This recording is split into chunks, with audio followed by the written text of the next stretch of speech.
गणपतिं हवामहे कविं कवीनामुपमश्रवस्तमम् ज्येष्ठराजं ब्रह्मणां ब्रह्मणस्पतः नः शृण्वन्नोतिभिः सीदसादनम् ॐ श्रीमहागणाधिपतये नमः। ॐ वृषभं च श्रेणीनां विश्वरूपमदाभ्यं बृहस्पतिं वरेण्यम् ॐ तद्विष्णोः परमं पदं सदा पश्यन्ति सूरयः दिवीव चक्षुराततम् ॐ श्लीं ह्रीं ज्योतिर्ब्राह्माय नमः। And everyone say Hare Ram Krishna 3 times. Om Hare Rama Krishna, Hare Rama Krishna, Hare Rama Krishna.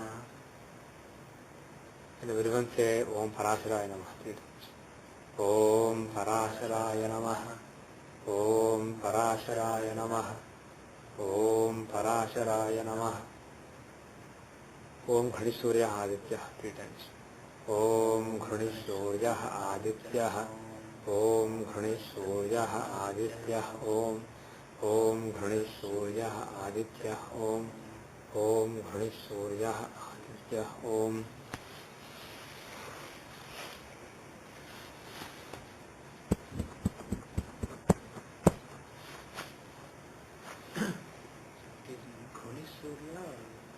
Om Ghani Gha and Ru, like in Krishna. Ghani Surya Aditya.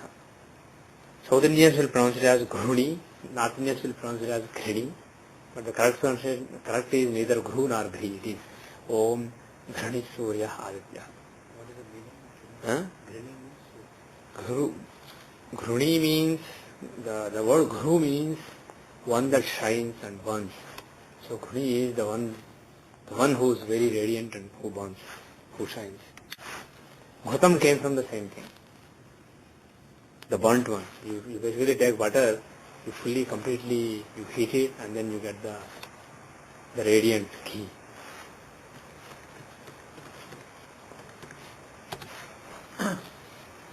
Question on this business software? Yeah, actually that's a good idea. Very good. Customize further, subtract some degrees and minutes. What is that for? Oh, in the Ainamsha? Yeah. If somebody wants to define an Ainamsha which is, let's say, half degree away from Lahira Ainamsha or a few minutes and seconds away from Raman Ainamsha or something like that. Some people have their own Ainamsha. They think Lahira Ainamsha is off by so many minutes or so many minutes. That's flexibility. It's just flexibility. If you want to use one of the standard ones, you don't have to use the customization.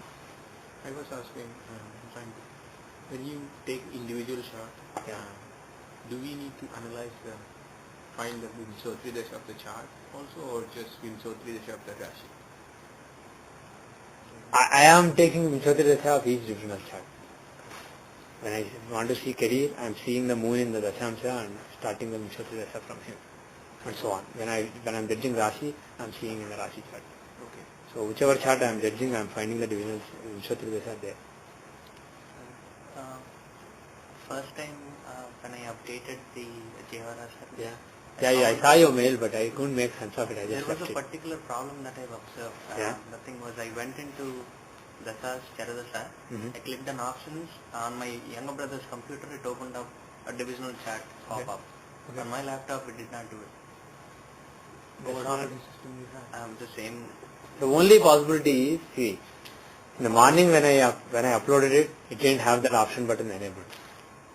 And later, around noon time when I uploaded, with the same 7.5, I didn't change the number because I had to make a new BMP. I had to change everything. So I just used the same thing.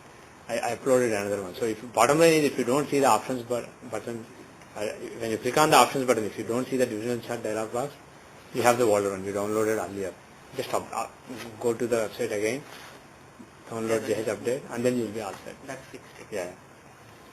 There are basically two different executables with two different timestamps with the same number. That was the problem. This is the confusion.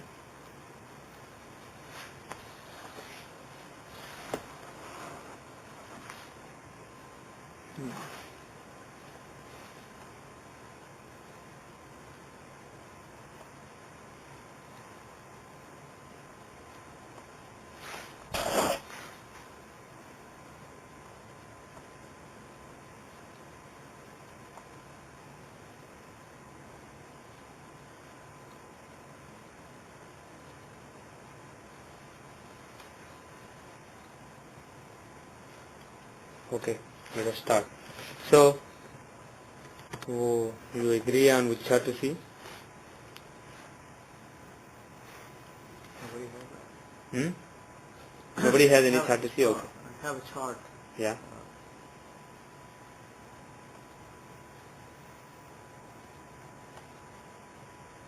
Give me the data.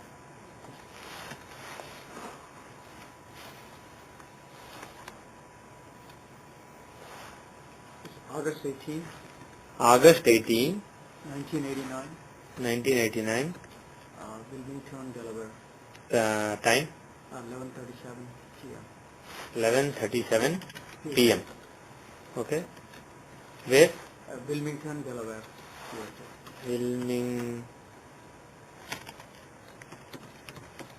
Wilmington, Delaware.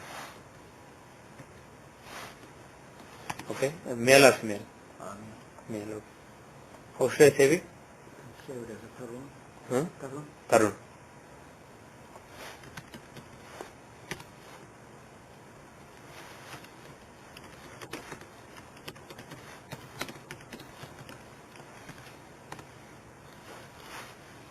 Okay.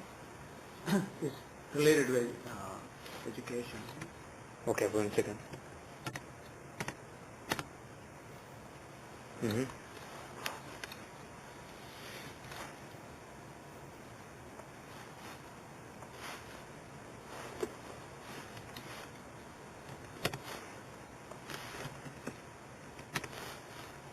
Okay. So the question is on education. Okay. Right now, he's in the bachelor's degree. Right now? He's doing the bachelor's. Bachelor's, okay. In what? Math and applied physics. Math and applied physics. Okay. So he wanted to do the medicine, but he didn't get the particular university he's looking for. Wanted to do medicine but didn't get into the university. Yeah, Get into the universities he wanted. Okay. So then he went switch to the whole topic, subject to Math and physics. Okay. And what is anything there for him to do the masters? What he will do and what does he have? So question is, what should he do in masters? What are the options? Continue on the applied math or Yeah. or go into the medical field. Is it possible? I don't know. I'm asking practically. I don't know either. Oh, Is there anything Okay. chart shows anything? Okay. No, apart from what chart shows, what are is it possible? There is a possibility you I have to see. take some courses. I see. Okay. Okay. So the data is August 18, 1989, 11:37 p.m. 4 hours west of GMT, that is Eastern Daylight Saving Time. The place is Wilmington, Delaware, 75 degrees 32 minutes 49 seconds west, 39 degrees 44 minutes 45 seconds north. So Lagna should be in the second degree of Taurus, 1 degree 12 minutes Taurus, and moon should be 28 degrees 15 minutes Aquarius, using the Sri Surya Siddhanta. Okay. Now, how is the education of the, do we have, the thing is we have to rectify first, make sure that the D24 Lagna is right. So do we know anything? We know a little bit. What we know is he's doing math and applied science physics now. Do we have any other knowledge of his previous education, like did he do well until... Oh yeah, he's the top student. Top student. Yeah, even in the current program also is top. Oh, okay. Top student always. Yeah. Even now. Okay. So he's a top student. He's a... Okay, that's a clue. So we can see the D24 and see if it makes sense or if we need to rectify it. So in the D24 chart, let's see how much leeway we have. 3 minutes 43 seconds earlier Lagna will be different, and 8 seconds later Lagna will be different. So the thing is, it's either probably the Cancer Lagna, which the software shows now, or Leo. 8 seconds later it will be Leo. Of course, even 3 minutes 43 seconds, that is basically 4 minutes. 4 minutes of error is not ruled out. So it could be Gemini also. But more likely it is Cancer or Leo. Okay? So that is the data that we have. Now, let us see. Let us see what we can tell. Now, with this chart, does it make sense that he has a good education? If this is the right chart, does it make sense that he has a good education? Tell me. How is the D24 chart? First, in the Rashi chart, is the fourth house good? Fourth house of education. Yeah, certainly. Well, fourth house of education has its lord in it. And fifth lord. Fourth lord is in one house, and fifth lord is also there. Fourth and fifth lords are together. Are they together, really together, or far away? They are actually far away, so it's not a big deal. So let's ignore that fact. But at least the fourth lord is in one sign. Even though he is in Gandanta, he is in one sign. So, and he is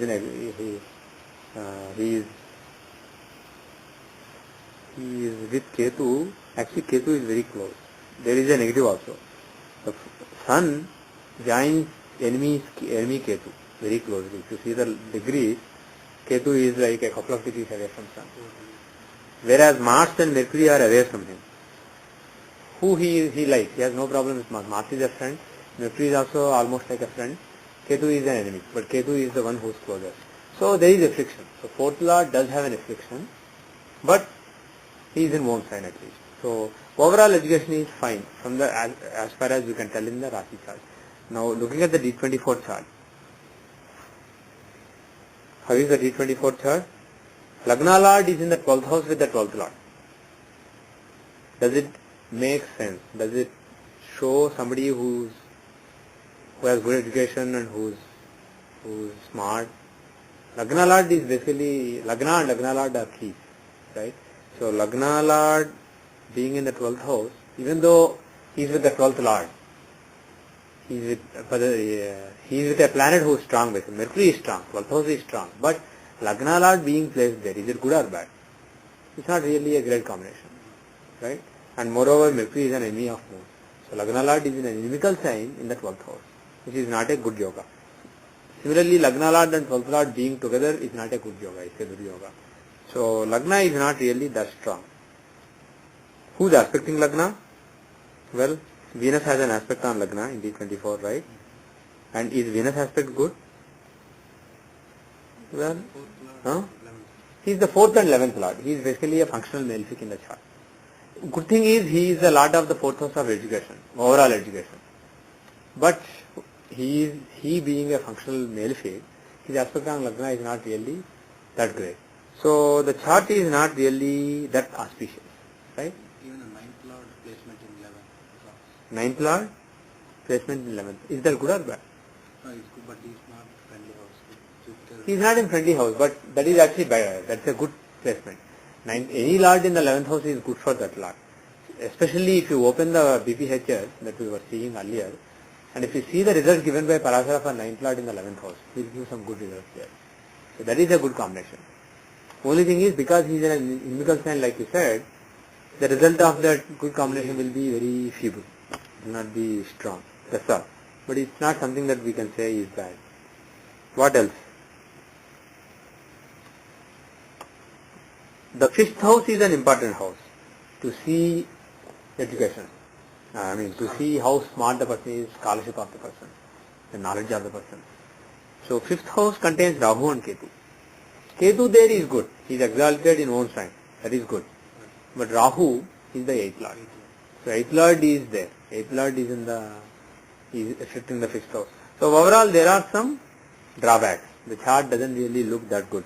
But let us see the dasha. Maybe the dasha was a redeeming thing.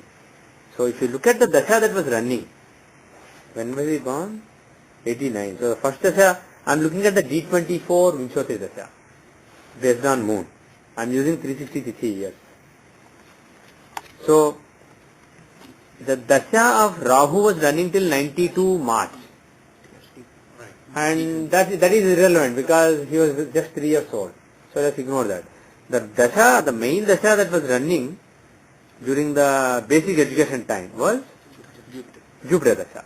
So during Jupiter dasha, if he is like the topper in the class, he is basically getting good recognition and all that during the Jupiter dasha.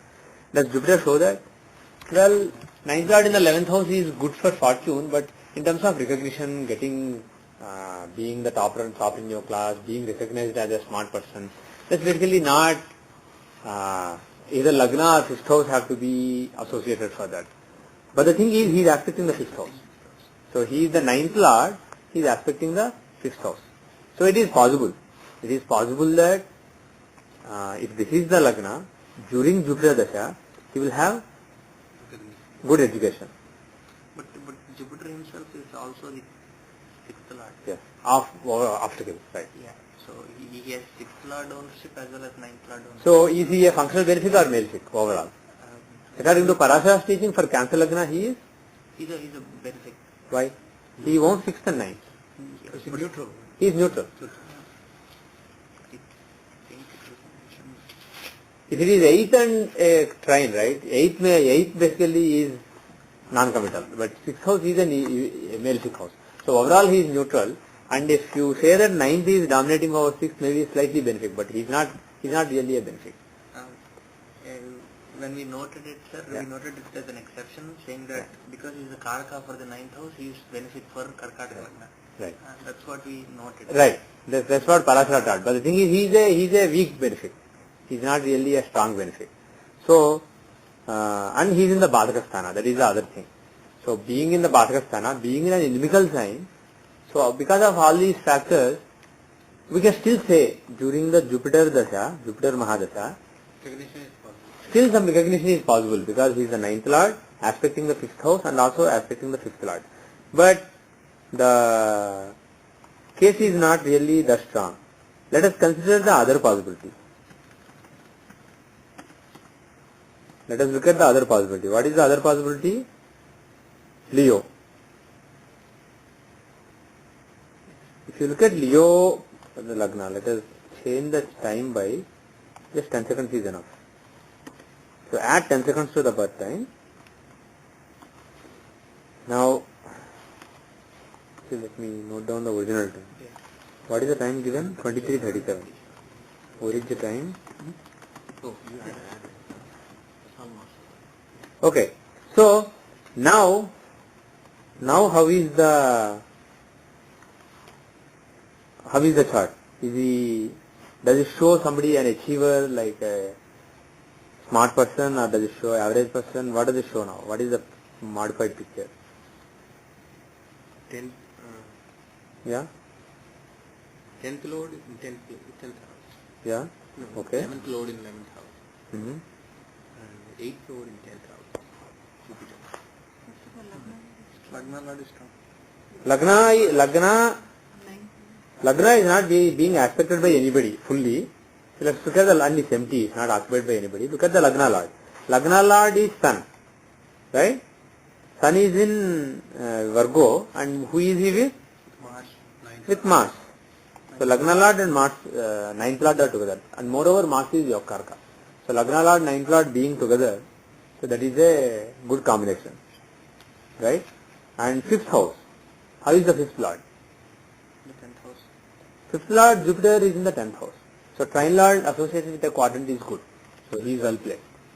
So in terms of recognition, it shows good result. And moreover, is Jupiter a benefic or malefic? See, Dasha will still be Jupiter Dasha, even if we add a little time. It's a benefic, sir. He is a strong benefic. Right? But his placement in Venus's house is actually a small minus, but other Yeah, than that, he is weak being a inimical sign, but he is a strong benefic. 8th house and 5th house are owned by him. 8th is according to Parashara look at the other neutral. house. You look at the other house and the planets that he is with. He is not with anybody, so look at the other house, which is 5th. So Jupiter is a benefic. He is a strong benefic. So, and moreover, he is aspecting the Lagna Lord and the 9th Lord, his friends basically. He is in a trine from Lagna Lord, 9th Lord, 5th Lord. All the three trine lords are in mutual trines. So they are all, they have a, see, trine placement is also a yoga. Just like two planets being together is yoga, two planets being in quadrants, two planets being in trines. All these are different kinds of yogas basically, different kinds of influencing each other. So the three trine lords are in mutual trines. So that makes the chart strong. Now, if that is the case, during okay, Jupiter Dasha is running right now. Let us look at the Chardasha.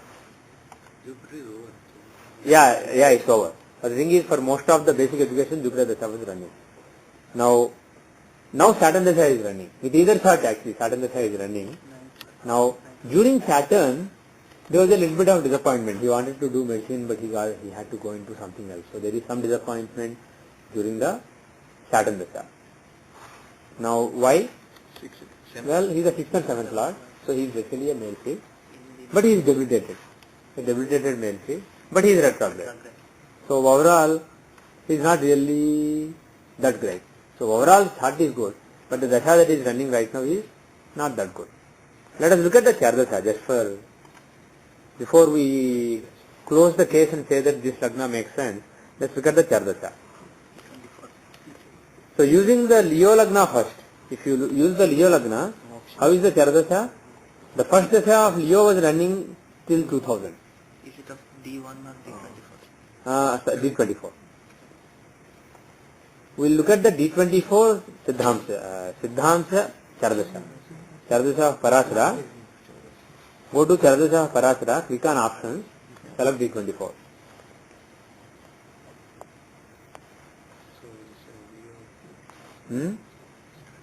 Leo Dasha was running for the first 11 years of life. And Leo is Lagna, and its Lord is giving yoga, so it is a good Dasha. And the second Dasha, Virgo, that is a very good Dasha because it contains the planets giving yoga, so that is a good Dasha. And the next Dasha, Libra Dasha, is the third house Dasha. Third house is the house of competing, initiative, all those things. Its Lord is in the 6th house. So normally for Venus being in the 6th house would have been terrible. But third Lord in the 6th house is good. So as the 10th Lord, he is also the 10th Lord. So as the 10th Lord being in 6th may be bad. But for third Lord being in the 6th house is a good placement. So according to Parashara, if the 3, 6, 11, it's these three malefic houses. If one Lord is in the other house, that is basically a good placement. Especially 6th Lord in third Lord in 6th. These two are, one is initiative, one is fighting. So if the one whose job is to give you fighting is in the house of initiative, or the one whose job is to give you initiative is in the house of fighting, you will have initiative and you will fight for that initiative. So Libra Dasha is also a good Dasha. It is a Dasha of maybe some competition, success in competition, etc. Yeah, he was successful in. He was selected to Jeopardy program when he was only 10 years old. Okay. Very good. So then Scorpio Dasha. It's running now. Scorpio Dasha is running since then. How is Scorpio? Yeah? How is Scorpio Dasha? When we are analyzing Scorpio Dasha, do we take Scorpio as Lagna and then look at the chart, or basically we are... No, that also you do, but the first thing you do is what house is Scorpio. For example, if it is the 6th house, then it will give obstacles. If it is the 8th house, it will give sudden change. If it is the 9th house, it will give fortune, like that. This is the 4th house. So basically, being the 4th house Dasha, it can't be integral to education, like it can't stop education or something. Moreover, this Lord is involved in a yoga. One of the Lords. Mars. So one of the Lords is involved in a yoga. So that is also good. But the problem is, there is also a problem. What is the problem? Jupiter is aspecting it, by the way. That is also a good thing. Nodes. But the main problem is nodes are there. So there is some kind of a confusion in the direction of life? Yes, 4th house is the house of direction, overall direction in this area of life. So nodes being there, so some confusion, some lack of peace of mind. 4th is also peace of mind. The sense that, okay, things are going well. Now, because it is the 4th house Dasha, but affected by nodes, there is a confusion and there is a lack of, okay, things are going well. He is unsure now. So that uncertainty comes because of the nodes. Now the thing is, are these nodes functionally benefic or malefic? What is the rule for Rahu and Ketu? Look at the houses they are in. Yeah. And the planets. Planets they are with. So the planets that they are with and the houses that they are in, where they are occupying, what they are occupying. So the thing is, they are occupying 4th house, which is a Kendra, not too bad. It's not like they are in the 8th house or 6th house or something. So it's not bad, but it's an evil sign. Though Parashara said, look at the house they are in, also look at the sign. Are they in a benefic sign or malefic sign? So they are in a Kendra, in a very evil sign, Scorpio. and they are not with anybody else. So they are neutral. They are not really either highly benefic or highly malefic. So the thing is, this is not really that terrible. It's not like a big setback in the life. Whereas if Rahu and Ketu were functional malefic and they are afflicting a house, that can give even more problems.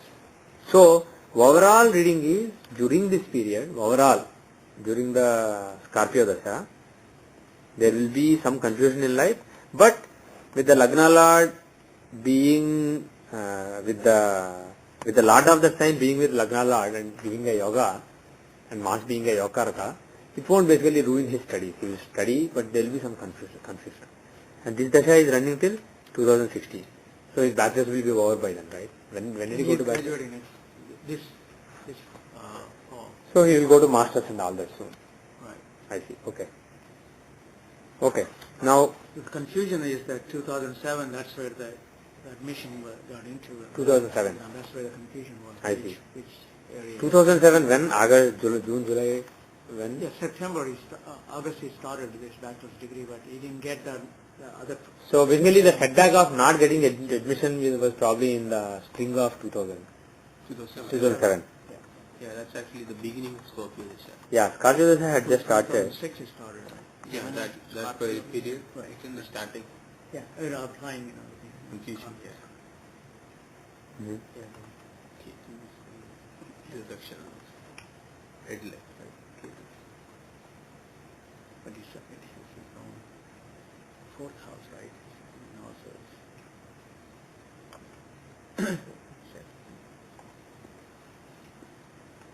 Okay. Now let us see the annual chart of that year. So August 18 he was born. So instead of looking at 2007, let us look at 2006.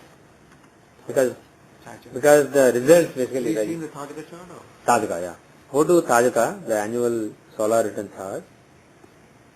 Let me just save the data quickly. 2007. So Aug by Sept 2007, bachelor started.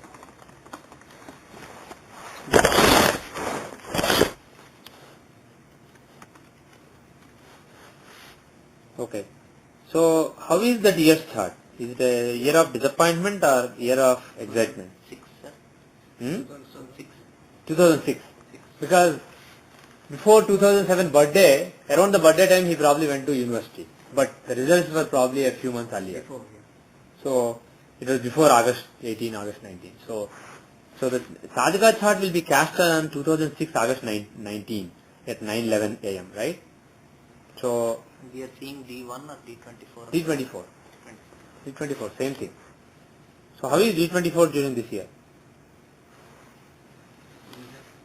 Lagna has see the Lagna and Lagna Lord.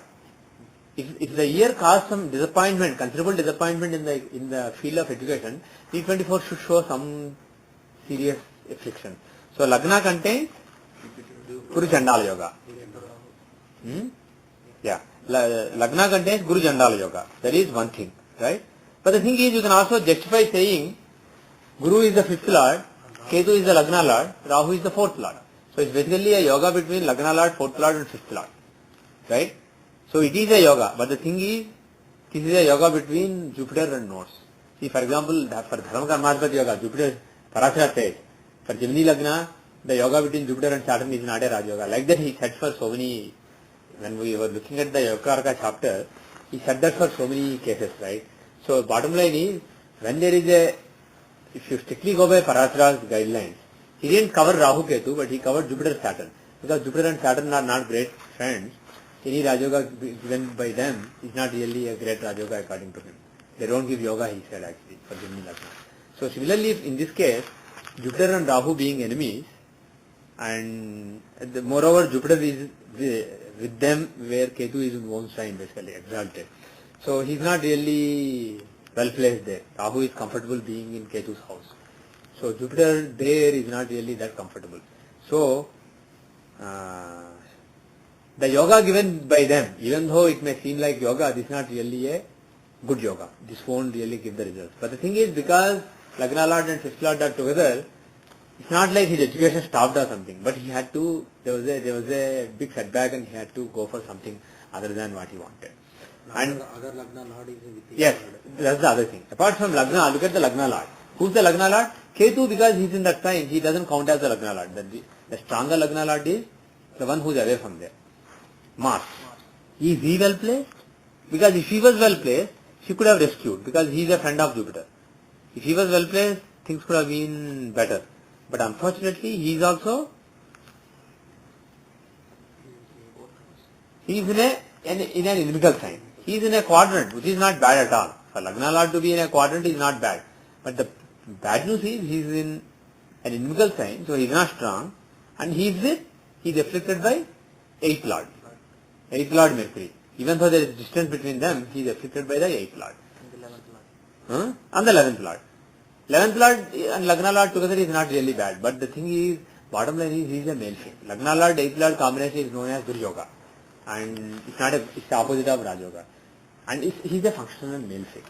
Mercury is a functional male figure. So a functional male figure afflicting the Lagna Lord and Lagna having Guru Chandala Yoga. So Guru Chandala Yoga is basically like a death or that kind of thing. So because of these combinations, during this year, some setbacks. Now the other thing is, the 5th and 9th, these are the trines, they are the fortune. Right? Their lords are the functional benefits. So you can see if one of them is strong, they can rescue. Jupiter, he is the fifth lord, he is in a friendly sign. Even though Ketu is not a friend, Mars is a friend. So he is in a friendly sign. Even though he is afflicted, Jupiter is capable of saving the education this year. But what about Moon? The 9th lord Moon of fortune is in 8th house. So he is in Manakarkasthana. So the fortune basically is not there during the year. So this chart is quite beaten down. The big savior in the chart is, despite the Guru Chandala Yoga, the big savior is Jupiter. Always functional benefits are important. And compared to Mars in Aquarius, Jupiter in Scorpio is much stronger, despite nodal affliction. So Jupiter is the savior. So bottom line is, what I wanted to say is, so the chart does show that there are some problems. And the thing is, if we look at the annual Vimshottari Dasha, D24 Vimshottari Dasha, probably, you don't know when the results came, right? When you had to make the decision. You probably don't know. I don't think so. Okay, then we'll leave it. But the thing is, bottom line is, if you are advising this person ahead, Moon Dasha, these bad Dashas, Rahu Dasha, Moon Dasha, Ketu Dasha, you could have expected some setbacks during those periods, Mercury Dasha, even possibly Mars Dasha. So those Dashas are not really great Dashas, whereas Jupiter Dasha is a very good Dasha. Ketu also you can say is a good Dasha, even though Rahu is not. So Ketu Dasha, Jupiter Dasha, you could have picked, Saturn is very good, 3rd lord in the 3rd house. So Saturn Dasha, those Dashas are good Dashas. So you could have basically advised to, if there is anything in his control, basically applying some university, timing when he would hear back from a university. If there is anything that he can control, those Dashas, he can shoot for basically. Those Dashas would have been beneficial. But why is that put him into sciences? Because For me? Venus, mathematics means Ketu is involved. Yeah. Ketu can put him in canonical. Well, That 2007. That, yeah. That could be another strong reason to pull him to mathematics. Physics is Rahu. No, what I will say is actually, I'll take a step back there. What I will do is, if I have to see what kind of education he will get into, instead of seeing it from the Tatika chart, just like the sex of the child, we don't see in the annual chart, right? Similarly, what kind of education he goes to, you can look at the annual chart to see the timing, whether there is good combinations or bad combinations, which time is good, which time is bad, which year is good, which month is good. For that you can see that. To see what kind of bachelor education he has, I suggest going back to the natal chart. So if you go back to the natal chart, how do you see the bachelor's education? Ninth house, right? So ninth house, how is it? Ninth house contains Saturn. So one influence on the ninth house is Saturn. But is Saturn a good influence? Like, is Saturn well placed there? Not really. He is a malefic there. So his role to influence the ninth house is limited. Basically, somebody who wants to put brakes in his education and stop his education, he is in the house of education. All it means is, In his Bachelor's education, there will be some obstacles and there will be some setbacks given by Saturn. Except that Saturn may not control what exactly he studies. So look at the planets aspecting it and the Lord. So look at the Lord. Lord is quite strong. So he can control what he studies. So Mars can be engineering, applied subjects, etc. And where is Mars? The Lord is in Mercurian sign. He is in a sign Virgo. Virgo can show mathematics. So being in Virgo, he can show mathematics. And being with Sun. Sun is the planet of physics. So being with Sun, and Mars is the planet of engineering. So Sun and Mars combination shows engineering kind of physics, basically applied kind of physics. Practical. Mars is practical, Sun is physics, the theory of physics. So Sun-Mars combination can show applied physics. So one time we saw Sun Mars can be a surgeon. It can be surgeon also. Sun and Mars combination can be surgery also. But the thing is, because they are in Virgo, an intellectual sign, a mathematical sign, it may end up being physics in this case. But the thing is, we should not actually pretend to know exactly what each combination, each sign shows. We have to do some research. But the thing is, Sun can show a lot of things. He can show, for example, some kind of musical theories. A lot of theories basically. Sun shows different kinds of theories. And music, physics, surgery. There are so many things that Sun can show. It management.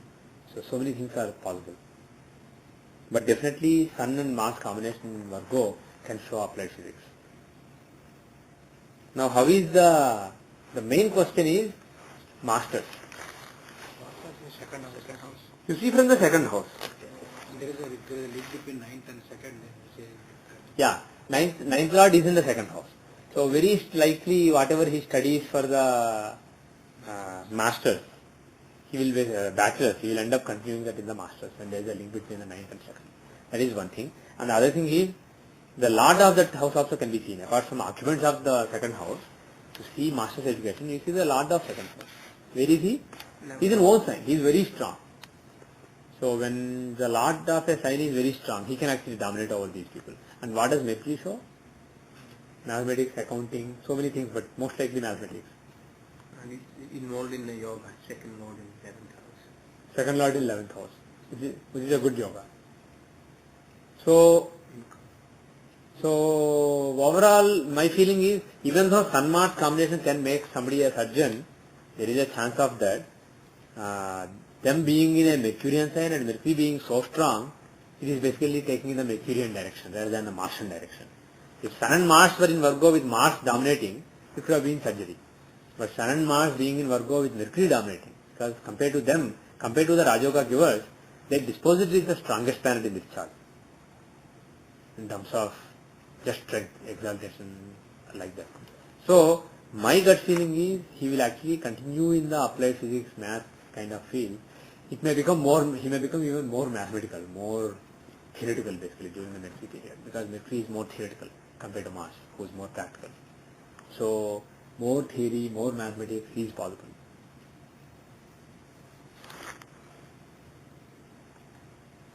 And one more thing, how is what is the likely profession of this person? Because whatever he does for masters, right, it's likely to be his profession. Yeah, we don't. I mean, the question came out that whether he's going to do continue masters or he's going to pick up a job. Yeah. So that is also there. That is also there. We don't know. Okay. First, whether he picks a job now or not, we'll leave it aside. But let us see what is the profession in general. How is the D10? Let's assume that D10 Lagna is right, because we have 3 minutes 53 seconds earlier and 5 minutes 26 seconds later Lagna will change. So let's assume it's right.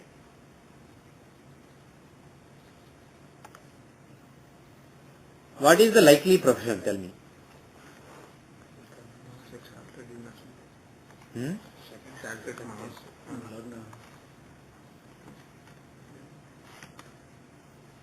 What is the likely profession?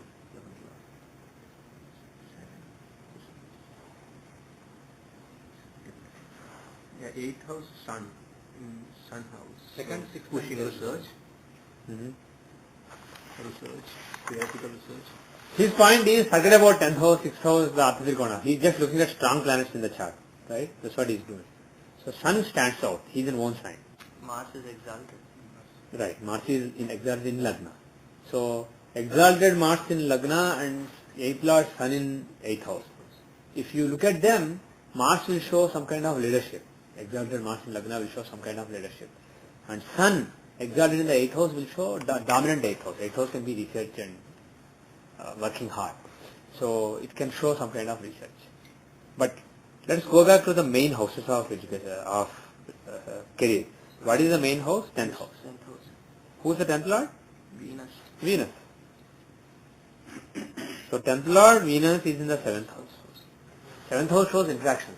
So it's a career that involves interaction with other people. A career of interaction. Actually, yoga too, right? 5 and 10 in 7.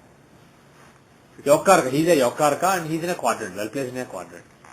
So Venus is actually the best planet in the chart. Right? Venus is a very good planet. And luckily Venus Dasha will come.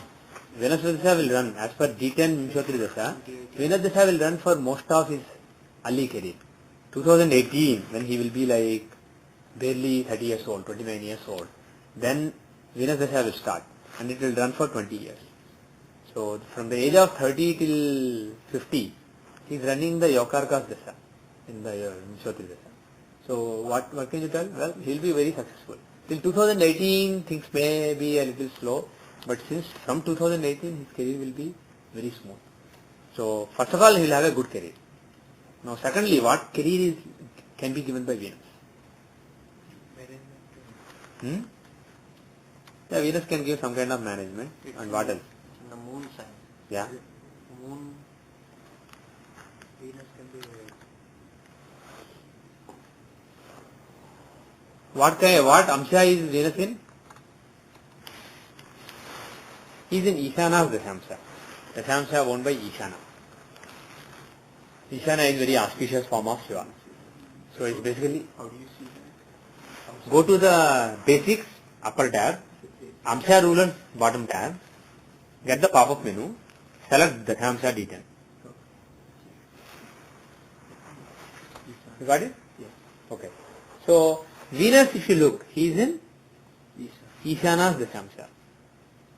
What does Ishana show? What is Ishana? He is an auspicious form of Shiva. What does he show? Teachers, priests, religious people. It's basically respected professions. It's an auspicious form of Shiva. Shiva is the guru and the priest. So basically very dharmic professions.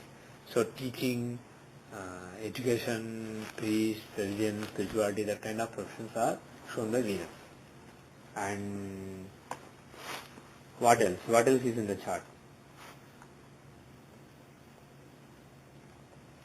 Who else has influence on the 8th, 10th house or on Lagna? Lagna is aspected by Jupiter. Right? Right. Jupiter has an aspect on Lagna. So Jupiter is basically in the 9th house. He is not a functional malefic, he is a functional malefic, but Jupiter is in the 9th house. In general, for Jupiter to be in the 9th house is a good house because he is a Karka for the 9th house. So Jupiter is blessing the house of fortune, the 9th house. So the fact that Jupiter is in the 9th house and aspecting Lagna and 10th house is owned by Venus. Both the planets are, they show teachers. Venus is a teacher, Venus is the teacher of demons and Jupiter is the teacher of gods. So both of them can show teaching profession. And also Ishana Samsha is showing up, the Shiva Samsha. So overall, one strong possibility based on the Dashamsha is teaching. Teaching profession is a possibility, being a teacher. Jupiter in 10th shows teaching. Jupiter in 10th can show teaching, yes. He is not in 10th here, but Jupiter in 10th is in 9th. Jupiter's influence on career can show teaching. What other possibilities are there?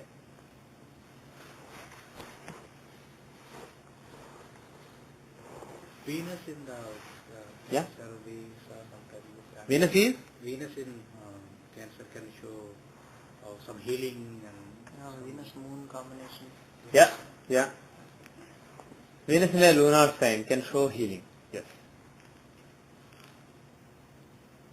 Then it goes back to the surgery, right? Yeah. With Mars associated with directly a very strong Mars in Lagna. Yeah. Venus aspecting. So how do we reconcile everything? So what do we? 8th house is a surgery. I mean, sun can say surgery, right? Yeah. Sun is there in that. Yes. Mars is in that. Yeah. But the education shows more, other than more towards See, moon. Let us take a step back and see what are the combinations for surgery here, right?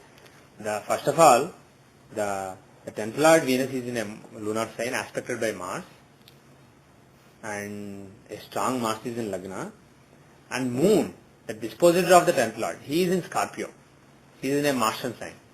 debilitated. He's debilitated. So debilitated Moon associated with Mars or Rahu or Ketu can show surgery. So overall, there is a chance of medicine, looking at the Dashamsha. But the education did not show. Education did not seem to show. So let us go back to education now. education also. There was an effect of Mars and Sun. There was an effect of Sun and Mars, but we basically said Mercury will dominate. So let us go back now. Let us go back to D24.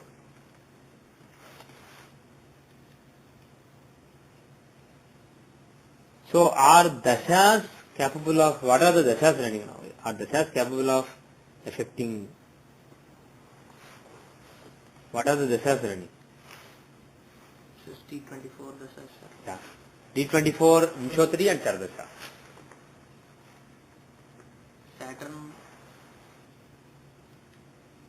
Saturn Mercury is running in D24 Vimshotri. Yeah. And Right. Scorpio Gemini. So based on, Not Gemini. based on the Chardasha, Scorpio Dasha is running right now. As far as education is concerned, Scorpio Dasha is running right now. Now the thing is, Scorpio contains Rahu and Ketu. And Rahu and Ketu can show, especially in Scorpio, they can show medicine, surgery, modern medicine especially. Right? And because the Chardasha running right now, as far as education is concerned, is owned by Mars. So because of that, Mars can dominate. Overall the issue is this. The second lord is Mercury. He can show mathematics, that kind of subjects. And the second house is occupied by Sun-Mars combination. And that can show surgery. So which one will dominate? That is basically what we are grappling with. So, first of all, given that the second house of master's education contains a Rajoga, unlike the ninth house, which contained a malefic, showing obstacles. Because second house contains a Rajoga, it is possible that when he goes to masters, things will work out in his favor. Just like he had obstacles earlier, there may be some fortune or some lucky breaks when he goes to masters. And the Chardasha running at the same time happens to be Mars sign and it is containing nodes. So that helps medicine. So overall my thinking is, after reconciling, especially given that Dashamsa shows a strong possibility of a doctor, there is a scope for changing the track once he goes to masters and trying to do medicine. It will become again bachelor's. Pardon me? It will be master's. Yeah, he has to do some courses. Okay. Like a very qualified. Can we say like Ketu is acting, has a behavior of Mars since he's sitting in Ketu? It's not Lord, right? No, Ketu always has some behavior of Mars, Okay. irrespective of where he is. And here he is in a Martian sign anyway. And how is this year? Let's look at the annual chart. So, if he will finish this August, right? Correct. Okay. So let's make a chart for 2011 August. He's doing it 2 degrees, not the 2 Uh-huh. majors, 2 separate degrees of applied mathematics and applied physics. I see, okay. Within 4 years Mhm. program. I see. That's good. So let us go to 2011 Tajga chart. Same combination exists. Wow. D24. Yeah. Sun-Mars. Sun-Mars combination in the second house of masters. So basically there is a Rajoga. Again, just like in the natal chart. Okay. Overall, apart from it, how is the chart? Lagna is empty. Lagna Lord is having a Raj Yoga with the Bhagya Lord. And there is a parivartana between Mars and Mercury. Yeah. There is an exchange between Sun and Mars and Mercury. Okay. So overall, how is the chart?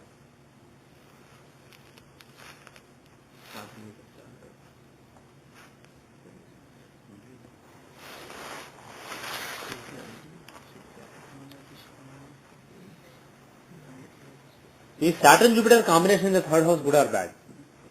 Saturn in third is good. Saturn in himself is good. Sixth lord and seventh lord, a malefic, clear malefic, exalted in the third house. So his placement is good, but Jupiter is Jupiter benefic or malefic in this chart? He's a benefic. He's a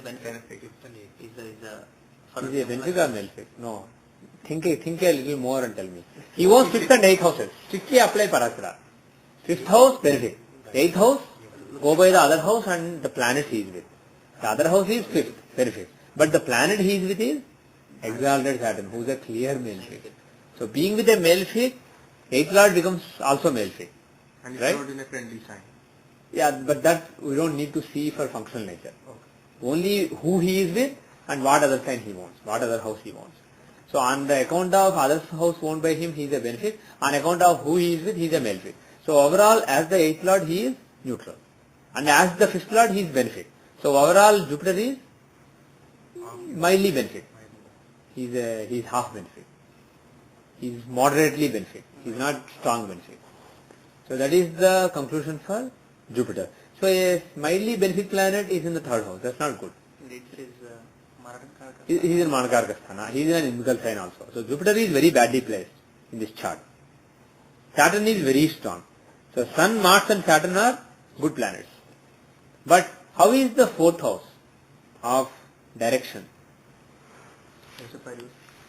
The fourth lord is giving a Rajoga, Mars. But how is the fourth house itself? Yeah, there is a Parivartana, but apart from it, how is the fourth house itself? And Parivartana between second lord and fourth lord, is it good Rajoga or Duryoga or neither? It's neither. Second house is not a malefic house, so his lord exchanging with the fourth lord is nothing basic. It's not a special yoga, there is nothing special about it. If you consider Mercury to be the 11th lord, yeah, this might be actually on a little lower side because he's in the 4th house. 11th lordship is not good for him. Yeah. And he's in the 4th house and he's basically spoiling the direction of this chart. Yeah. The 11th lord being in the 4th house. Right. And with so Venus and Mercury in the fourth house, are they good or bad there? One other thing, Venus and Ketu is also in Parivartana. Right. And Rahu is aspecting it. Yeah. Rahu and Ketu, they are in 10th house. Right? So according to Parashara's rules, they are basically not malefic. Functionally. Venus is a malefic. Venus is a clear functional malefic. 3rd and 10th lord. So Mercury and Venus are two functional malefics. They are reflecting the quadrant of 4th house. Right? So will there be sukha and comfort and happiness during this year?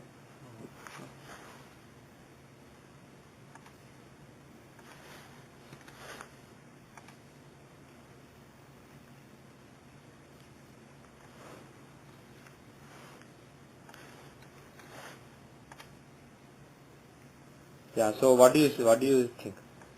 So do you think there will be so the thing is, if he gets into medicine this year, if he basically changes track successfully, you would expect him to have some sense of, okay, now I found my direction. You expect him to be happy, relaxed about it, right? Based on the combination in the 4th house in D24, do you expect him to be happy this year? So doesn't that depend upon the dasas that are running, sir? In case case Mercury dasa runs earlier, so his phase of confusion. Yeah, let us look at the thing is dasa. Yeah, let us look at the dasa. But apart from dasa, we are just talking about a year. So the natal, if you just look at the chart itself, that should basically set the tone for the year. But the thing is, your point is right. What if Mars dasa suddenly comes at an important time? So that can trigger things. So if you look at the dasa, the Vimshottari dasa, 2011 October November time frame, Moon and Mars, Sandasa comes during the October time period. But Venus Dasha comes in the first few months of the semester. When the semester starts, Venus Dasha will be the Dasha. And Venus is a functional malefic in the 4th house of direction. So he shows being unhappy, uncomfortable, etc. So, and moreover, do you see a big change in the direction of education? So far his education is going in one direction. Does this year show a big change? The 8th house is not really that strong. For somebody to be studying, having done 2 degrees in math and physics, to switch to medicine, it has to show some big change, right? And that's not really showing here. It only shows Lagna Lord in a good yoga means he studies well during the year. And 4th house having male fix means he is confused, still confused. How about the next year? 2012. How is 2012?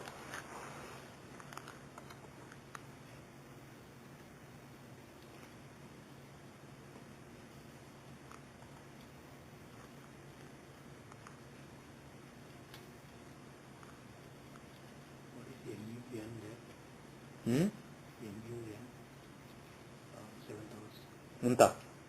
Ignore it for now. Okay, so you got Capricorn Lagna, right? Yes, sir. So Capricorn Lagna, it is close to the border, but because of the rectification we have done, we assume that it is correct. So, how is this chart?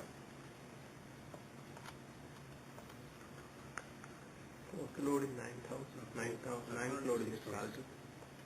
Yeah? With 8th load. Venus is Jokarka. And even though he is debilitated, he Is with the 9th lord. is in a trine. And he is with the exalted 9th lord. But 8th lord is spoiling. 8th lord is also with them. No, why do you say spoil? Is 8th lord neutral or benefic or malefic in this chart? It's only First Venus, he is a clear benefic. He is a Yokarka. Mercury, what is the rule for Mercury? 6th and 9th. 6th lord malefic, 9th lord benefic. So overall, neutral. And he is in the 9th house itself. So he is paying more attention to the 9th house. So overall he is slightly benefic. Mercury is slightly benefic. Venus is highly benefic. So Sun, 8th lord is not neither malefic nor benefic. He is not even neutral. Parasara never said he is neutral or benefic or malefic. He only said, look at the other house owned by the planet. Or the planets is with. And not R, and the planet he is with. In this case, there is no other sign owned by Sun. So look at the planet he is with. He is with a slight benefic and a big benefic. So overall, Mercury, Sun is a benefic. Is So, there, just because Sun and Venus doesn't go well together, isn't there? yes. He is not, Sun and Venus are not friends. But at the same time, Mercury and Venus are friends, and Sun and Mercury are friends. So it's like, basically there are 2 paths, and another guy who goes along with one of them but not with the other guy. So when such a combination exists, it has a better chance of succeeding than Sun and Venus just being together without Mercury. So, and moreover, this is Mercury's sign. So it's like, to my house, 2 friends come and they don't get along well with each other, but it is my house. They come to me, and I am very happy in my house because exalted. Mercury is exalted. So I'll basically put them in a decent relationship. But the interesting thing is, they are all very close in terms of longitude. Sun is at 15 degree 47 minutes, Mercury is at 15 degree 7 minutes, Venus is at 15 degree 47 minutes. So they are basically within 1 degree in the D24. Extremely close conjunction between the Yokarka, the 10th lord, the 5th lord, the 9th lord and the 8th lord. So overall, what do we say? So basically there is something important happening in the year. And it is happening in the 9th house of fortune, some fortunate event. And 8th lord is also there. 8th house shows sudden changes basically. And being a benefic, 8th lord can be malefic or benefic. 8th lord being a benefic, he shows auspicious changes. So some sudden auspicious developments are given, either in Sun Dasha, Mercury Dasha or Venus Dasha. So that is one thing. The other thing is the 11th house. Is the house of fructification of desires. It contains Chandramangala Yoga, Gajikesari Yoga and Guru Mangala Yoga. So there are 3 important yogas happening in the 3rd house, 11th house. And they are all in friendly sign. Mars is in own sign, Moon and Jupiter are in friendly sign, even though Moon is debilitated. Now, Moon is 7th lord, so he is slightly malefic. Mars is male fixed, Jupiter is male fixed. All of them are male fixed. But in the 11th. But for male fixed, 11th house is so good. Actually 11th house is good for anybody. So 3 male fixed are in the 11th house, especially the 11th lord in himself is in the 11th house. That shows 11th being so strong means fulfillment of your desires, whatever you are thinking of. Basically suddenly things happen. Suddenly some gains you see. So 11th house being so strong and the 9th house also being so strong, and Lagna Lord is well placed. He is in the 6th house of fighting. But the thing is, for Saturn, 6th house is very good. When Saturn moves Lagna and he is in the 6th house, that is it's not like he is going to give a lot of obstacles and all that, because he is Lagna Lord. What it means is, any obstacles you apply yourself to it. So only Rahu Ketu are not so well placed. Other planets are all very well placed in this T24. So my feeling is, I'm not sure exactly what the dynamics is of changing subjects and changing the track. I don't know how long it takes, but the bottom line is, I don't see success in this year. Maybe he will change track, but maybe things don't happen smoothly. I can't be precise without knowing the practical on the ground details. But this year's chart shows disappointment, some success, but also some confusion, some uncertainty. Whereas next year's chart shows relief, because 4th lord is in one's sign. Relief, happiness, the feeling that okay, I have done it. Basically, finally I have done it. That feeling in the field of education, and it shows some fortunate breaks. So this year is a good year to watch over. This year is a good year. You can look forward to this year. So basically another year and a half. So if it basically keeps going, there may be an opportunity either this year or next year. And 2012-2013 is likely to be a good year, where he'll find a good break in his education. When we consider this. But one more thing, one second. Given this powerful D24 coming next year, it's a bad idea to not go for masters. Now let us look at current year. Go back to current year's chart and see how is the D10. Does it show getting a job or something?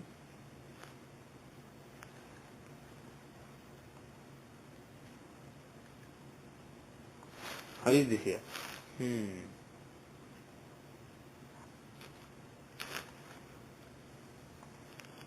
Actually, Yeah. Venus can show, job-wise we are looking at, Yeah. even management, right? Yeah, he can.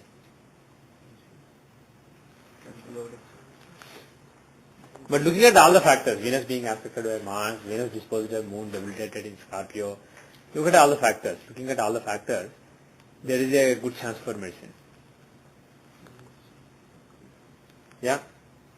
Sun, 9th lord, 9th lord is in the 9th house. 8th lord in 8th house, 10th lord. 8th lord in the 8th house. 10th lord in the 10th house.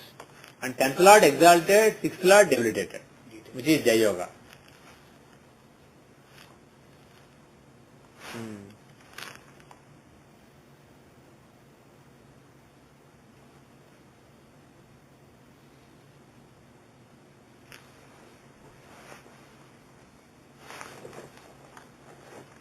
Okay, so what do we see? Is there a chance of getting a job this year? Is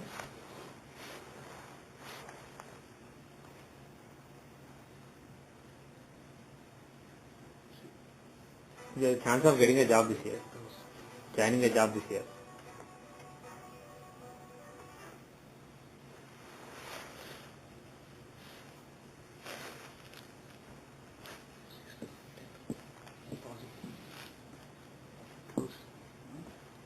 Two and six are empty, the only 10th house is there. Yeah, 10th house has a very powerful combination. 10th house has exalted 10th lord Mercury and debilitated 6th lord, which is a Jai Yoga.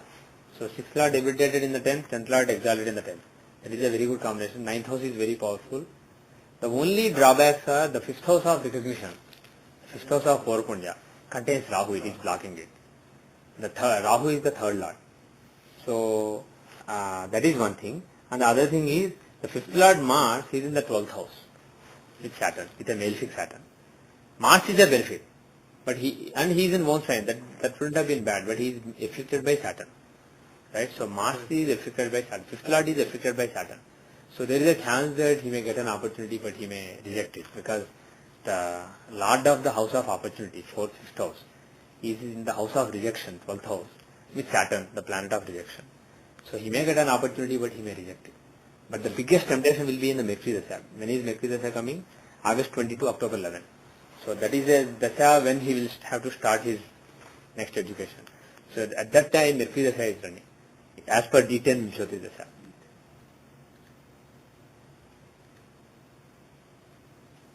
If you go to the Vimshottari Dasha, change it to D10 and go to preferences related to Dashas, Dasha seed settings for Tajaka, and uncheck those boxes where it says use the Dasha seed from the natal chart instead of the annual chart and progress in one nakshatra every year. So uncheck those boxes.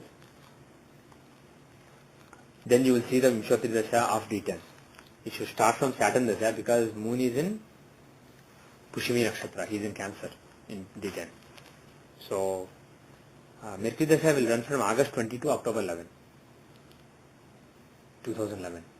So Mercury Dasha, there is some chance of, because he is the 10th Lord in 10, there is some chance of joining a job during that period. But overall, my feeling is, given that Lagna Lord Jupiter, even though in the 11th house, is afflicted by 12th Lord Ketu, there is a yoga between Jupiter and Ketu. So Lagna Lord is afflicted by 12th Lord. Right? And 5th Lord is in the 12th, afflicted by a functional malefic Saturn, the Karaka for 12th, Karaka for giving up. So overall, he may not take up a job. He may go for master's education. Where were the preferences that you just mentioned? Go to Dashas, Nakshatra Dashas, Vimshottari Dasha select, Kshotriya or Mutta Dasha. Click on pop-up menu, get the pop-up menu, preferences related to Dashas. In the pop-up menu, preferences related to Dashas, Dasha seed settings for Tajaka. You got it? In that, there will be two checkboxes. Use Dasha seed, Nakshatra / Lagna from natal chart. So uncheck that. And progress Dasha seed of natal chart by one Nakshatra by Rashi per year. That is don't care. If you uncheck the first one, second one is don't care. But just uncheck both. If you don't do that, what it will do is, the nakshatra of moon in the natal chart will be used. Irrespective of where moon is in the Tajaka chart, it will go to the natal chart. So traditionally people who do Tajaka, the Tajaka system, what they do is, suppose my nakshatra is Purvabhadra. So they take Jupiter Dasha as the first Dasha in every year. No, actually they progress it. So first year it will be Jupiter Dasha, next year Saturn Dasha starts. Next year Mercury Dasha will start the Dashas. Next year Ketu Dasha. Like that basically. They cycle by one nakshatra per year. So that is the traditional method used by Tajaka system. But I found it to be better to just treat this as a chart, forget about all this progression and forget about the natal chart, go to the divisional chart of interest, see where moon is in that chart and use that. So if you do that, then if you uncheck those, then you will get what I am getting. So Mercury Dasha is in the August-October time frame. There is some chance of joining a job then. But if we were to advise him, go back to the natal chart. Ketu is also the Badhaka Lord. Right? Ketu Dasha is running right now. Vimshottari Dasha, Dashyamsa Vimshottari Dasha, Ketu Dasha is running right now. Actually not right now, but soon. In November 2011 it will start. Right? So, the thing with Ketu Dasha is, Ketu, is he a benefic or malefic? The rule is, for Ketu, see who he is with and where he is. He is in 9th house, which is benefic, but he is with a malefic planet Jupiter, 3rd and 12th Lord. So overall he is neutral. So Ketu is a neutral planet, he is not a great planet, even though he is in the 9th house. And he is the Badhaka Lord. So overall his Dasha is not that great. So if he starts career also, it is not a great period, the period right now. That is one thing. And the other thing is, as far as Siddhamsa is concerned, the 2nd house of Masters does have nice yoga. His Lord is strong, the sign itself is strong, right? So, and the thing is, 2012 we have seen good. for me? 2012 we have seen good. Yeah, in the annual chart we saw some good development. So, it would make sense for the person to continue his education for some more time. Moreover, somebody who has a powerful D24, somebody who is a smart person, it would make sense for him to have some more degrees, because in the long run they can put him in a good stead.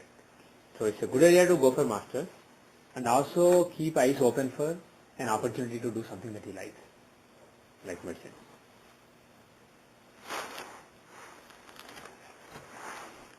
Any other comments?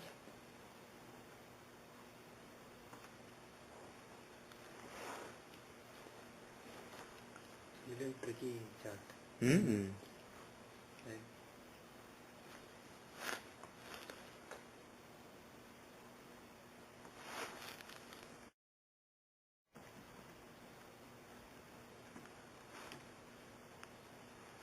Any other comments? Sun basically by default it's a malefic planet, right? Not really. Not really. You know the For some purposes he is malefic, for some purposes he is benefic. Kruragraha. He is a Krura Graha. Yeah. So when 8th Lord Sun come to 9th house, Yeah. and so what might be the character whether 9th, if it is with 9th Lord, 9th Lord, as you said, whom it is with, the character. No, one second. His inherent nature is irrelevant. Okay. Whether he is Krura or Saumya is irrelevant in judging his functionality. The only thing is, Krura Graha, when they do good things, will do in a cruel way, in a very fierce way. Whether the planet is fierce or gentle, that is basically different from whether he will do good or bad. Fierce planets can do good to you, and gentle planets can do bad to you. Somebody can be smiling and say, no, I can't give you, sorry. I mean, you're on life support, your oxygen has to be, let's say, taken off. If you say gentle person, he says, well, time is up, I have to take it off. If you say, I'll die then, please keep it. He says, no, sorry, I can't. So that is basically like a gentle person, gentle planet killing you. Whereas a fierce planet, it can be fierce, but it can still do good things to you. It may come and say, take this. You have to take it, otherwise I'll hit you. And then he may give you $1 million and say, take it, like that basically. So, whether the planet is fierce or gentle, that is what we mean by Krura and Saumya. That is secondary. Functional nature is decided by the houses owned by. Because those are your agenda. The houses you own decide your agenda. But for nodes, the rule is houses owned by them are not important. Houses they occupy are more important. Who they are with are more important. Because they don't have that responsibility of this is mine. Nodes, you can call it good or bad, but they don't care about their own possessions. They don't see anything as their own. So just like an outcast, he doesn't have a sense of this is my town or this is my house, this is mine. An outcast who is basically roaming around the world, wherever he is, he will take care of that. So Rahu and Ketu are like that. I read somewhere Rahu is headless, Ketu is headless. So when Rahu and Ketu join together, what might be the character of that?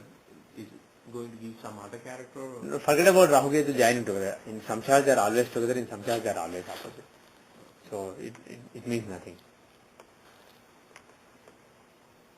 We are not seeing the Arudhas actually. Huh? We haven't I'm still working on Arudhas. I don't still have an opinion on how Arudhas should be used, what they should show, how they should be calculated. I'm still trying to come to a view. You can experiment. But I don't have anything to share.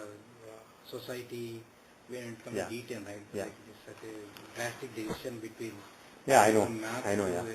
The thing is, we are at the beginning of redefining things with Surya Siddhanta, on the basis of Surya Siddhanta. So the thing is, it's a good idea to take one thing at a time and accept what you don't know and what you know basically, what you can make sense of. Based on some parameters, certain things there is a correlation. So find those correlations, study them and try to isolate them from the other factors. And once you are comfortable with those, just move to some other factors. So there are so many things like conditional dashas I haven't been using. How do you use conditional dashas? What exactly is the meaning? For example, Vargottama, Lagna is Vargottama, then use Shatabdi dasha, right? That is the rule. Do we find from Lagna or because Lagna is in Vargottama and you are finding that dasha. So should be found from Lagna or from Moon? In that case, should you see Moon in Vargottama then start from Moon, Lagna in Vargottama then start from Lagna? There are so many questions like that, which we never had satisfactory answers to many of those. But assuming that we got the calculations right now compared to earlier, and assuming that diving into the divisional charts, etc., is more logical now, assuming that all the deep calculations are more accurate now, then you should be able to find answers to those questions. some of the questions that are difficult to answer, you may be able to now find answers. For example, Chardasya of divisional chart, when I tried long back, it was like total noise. Now there is a lot of correlation, especially when I see transits. There is a lot of signal there.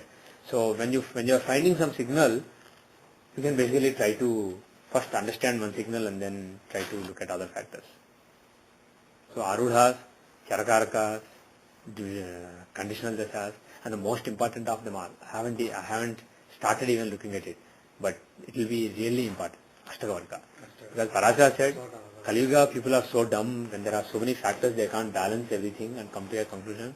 So I'm just giving them a tool they can use blindly. Ashtakavarka, he said. Objective tool basically. Because whatever we are doing is subjective, right? Even though we are using some clear guidelines now to do the subjective stuff, changing from chart to chart, we have some clear guidelines from Parashara and the functional nature, what a planet will do in a chart. So we are using that now. But Ashtakavarka is another important thing. So we will slowly come to it. The thing is, now we should raise the bar. We should not accept. If there are two lines. The bigger line we say is bigger, but the thing is, if it's not big enough, basically forget everything. Look for the line that is big enough. So we have to raise the bar and look at each parameter in isolation and try to come up with the right conclusions. And we shouldn't be in a hurry. Rahulji, when you use Surya Siddhanta, we give more importance to Surya No. or Chandra? No. There's nothing like it. Surya Siddhanta is not about sun. It's basically... When we compute nakshatras are more related to the moon. Yeah. So that, okay. So note is... There's no Chandra Siddhanta. Okay. Surya Siddhanta is named Surya Siddhanta for some other reason. It's not because sun likes it. Okay, it's not related. There's no Chandra Siddhanta, let me put it that way. There's no Angara Siddhanta, there are no different Siddhantas. Basically the whole solar system, sun is the ruler of it. So that's why it's called Surya Siddhanta. It's not called because sun is more accurate in this Siddhanta. In some other Siddhanta, moon is more accurate. It's not like that. Okay. Any This question comes up, Yeah. Any other comments? Any other questions? Anything else? Other like Jalapatara, yoga, all the other yogas are applicable. Sahamas? Sahamas and Probably. I haven't really looked at them in detail, but probably yes. Gurtha, Yeah. sleeping. Yeah. See, the thing with Sahamas is, the only caveat is they are not from Parashara. They are from latter day authors. Nilakantha mentions them, who's a few centuries old. So we can study all those. You can study. But I am focusing on what Parashara does. Parashara taught Nakshatra Dashas, conditional Nakshatra, Jyothishya Dasha, conditional Nakshatra Dashas, Kavadeka Dasha. Charadasha he said is the king of Rajyashas and Vimshotri is the king of Nakshatra Dashas. So those two I focus now. And conditional Nakshatra Dashas, other Rashi Dashas like Durga Dasha, Trikona Dasha, Yogadhara Dasha, Chara Dasha, Brahma, all these Dashas. So he talked about those Dashas. And then he talked about Sudarshan Chakra Dasha, which we haven't seen at all. Sudarshan Chakra Dasha on transits and Ashtakavarka. So we have to basically first look at what Parashara taught and then we can experiment with other things. Just another question, sir. Yeah. If you are to give any remedy or if you have to suggest something to worship, do we go by looking at the Vimsotari Dasha of the particular divisional chart or look at it with respect to the Rasi chart? My take is look at the Vimsotari Dasha in the divisional chart because you are talking about a particular area of life and there is a chart for it. So go based on that chart. Take the natal divisional chart and also natal divisional Vimsotari Dasha or whichever Dasha is applicable and based on it suggest the remedies.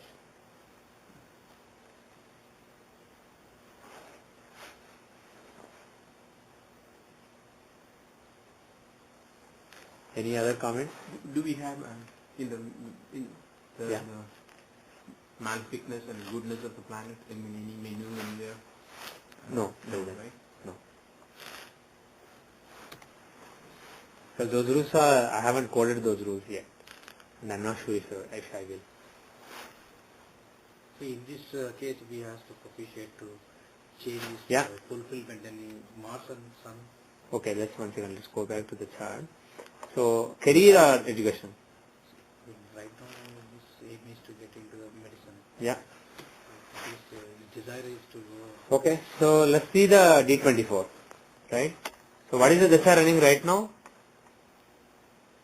Still Saturn Dasha running. A functional L6 Dasha is running,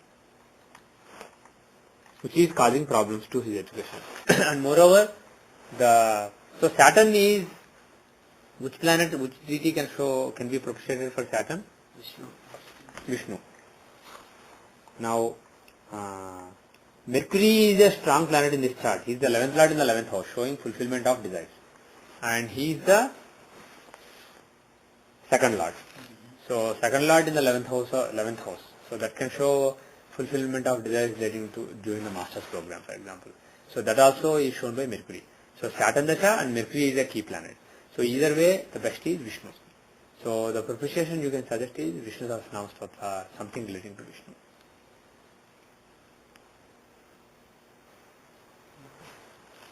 And in the natal Rashi chart also, Mercury is in the 4th house, Lord in the 4th house. So overall, everything is converging to Vishnu. So Vishnu Sahasranam is the best thing for this person.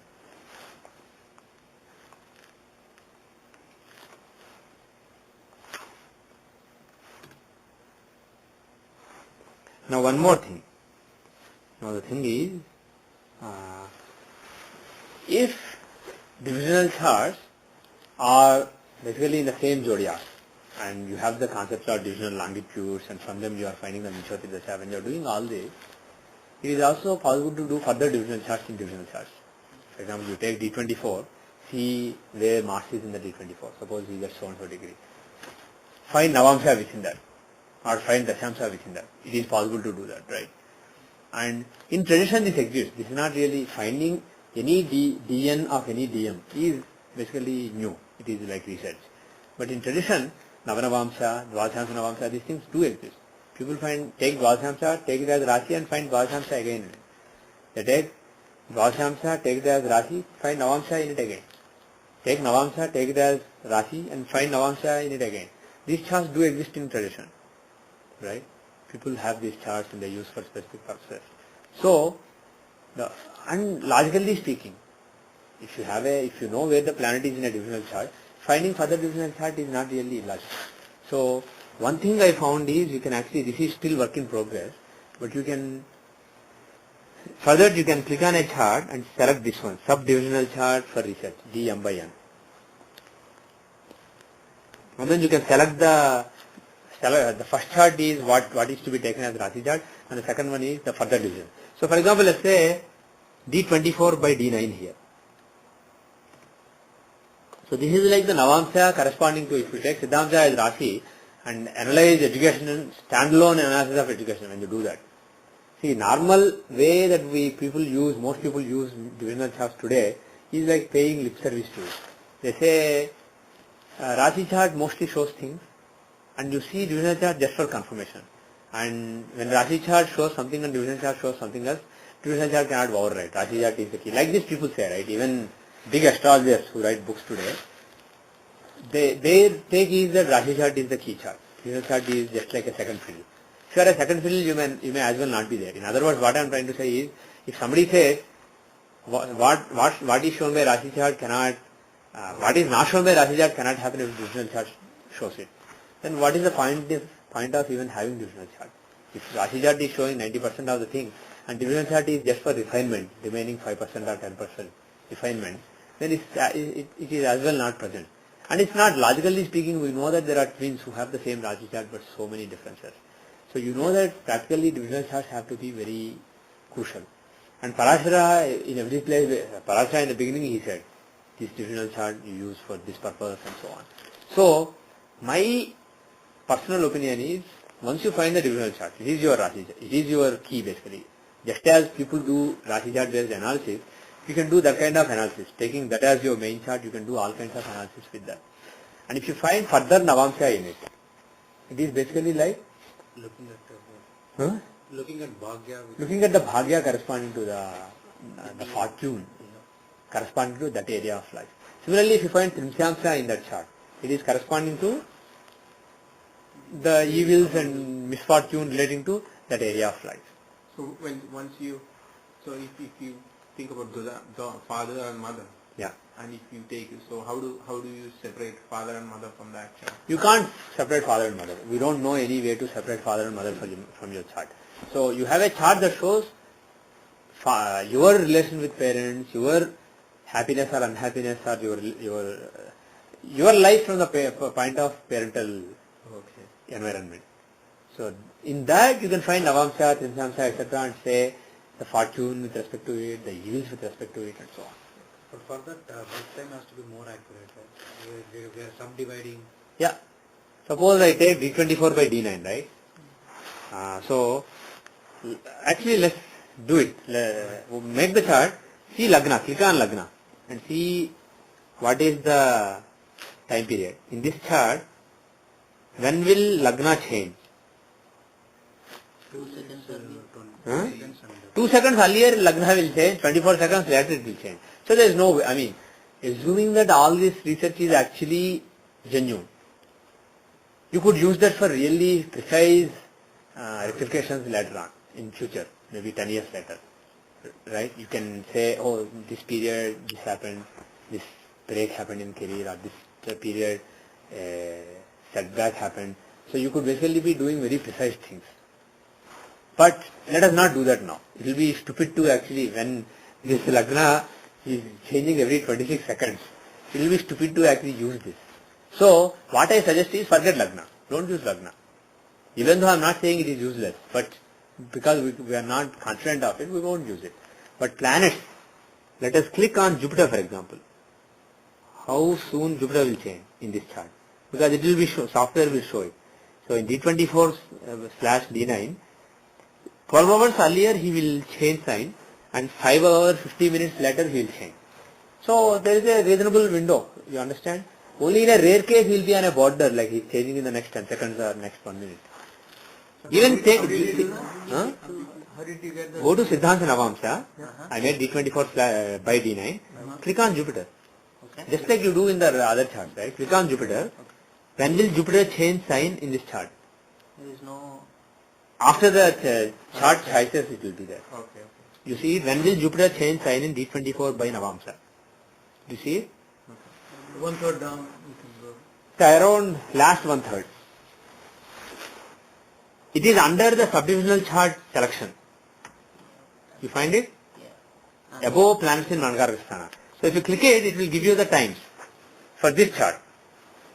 See, if you do this in Navamsha, it will say several days on both sides. Here it is like half a day on one side, 6 hours on the other side. So, but that is good enough. He is not able to click on the Jupiter. It's grayed out for me, sir. Yeah, if it grayed out, then see the thing is, it has a concept of this is the box associated with Jupiter. So once you are in that box, it will enable that menu. It has to know which planet. So put it close to the center of Jupiter. I think it's because of the diagram. You need to have that square. This kind of Maybe I'm not supporting it in the east. You have the East Indian chart? Okay. Sorry. There is no square. I'll take a look at that. No, that's okay. Even there it should be working, but maybe it's broken now. Does it work in other charts like Navamsha? Check in. Okay, I'll do that later.